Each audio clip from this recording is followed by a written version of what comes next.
ಸಮಾಜ ಸೇವಕರಾಗಿ ಮೊನ್ನೆ ಒಂದು ಅನಿರೀಕ್ಷಿತವಾದ ಒಂದು ಅಪಘಾತ ನಡೆದಿದ್ದೆಲ್ಲ ತಮಗೆಲ್ಲ ಗೊತ್ತಿದೆ.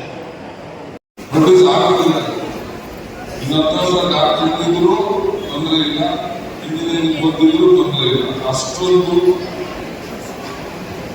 ಎಜುಕೇಶನ್ ನಮ್ಮ ಇಷ್ಟಪಡ್ತೀನಿ. ಅಲ್ಲಿ ಸ್ವಲ್ಪ ಉಸಿರು ಕಟ್ಟಂತಾಗ್ತಿತ್ತು. ಮೊದಲನೇ PUCಗೆ ಬಂದಿರ್ತಕ್ಕಂಥ ವಿದ್ಯಾರ್ಥಿಗಳ ಒಂದು ಸ್ಟೇಜ್ ಈಗ ಚೇಂಜ್ ಆಗುತ್ತೆ. ಏನು ಹೈಸ್ಕೂಲ್ ಅವರು ನಾವು ಒಂದು ಅಡೋಲೆಸೆನ್ಸ್ ಪೀರಿಯಡ್ ಅಂತ ಹೇಳ್ತೀವಿ, ಪ್ರೌಢಾವಸ್ಥೆ, ಪ್ರೌಢಶಾಲೆ ಅಂತ. ಅಲ್ಲಿಂದ ನೆಕ್ಸ್ಟ್ ಈಗ ಯೌವನಾವಸ್ಥೆ ಸ್ಟಾರ್ಟ್ ಆಗುತ್ತೆ.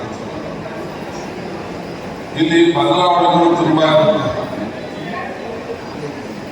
ಮಾನಸಿಕ ಬದಲಾವಣೆ, ದೈಹಿಕ ಬದಲಾವಣೆ ಜೊತೆಯಲ್ಲಿ ನಿಮ್ಮ ಮುಂದಿನ ಭವಿಷ್ಯದ ವಿಚಾರಗಳು ಇಲ್ಲಿಂದ ನಿಮಗೆ ತಲೆಯಲ್ಲಿ ತುಂಬಿಕೊಳ್ಳೋದು ಶುರುವಾಗುತ್ತೆ.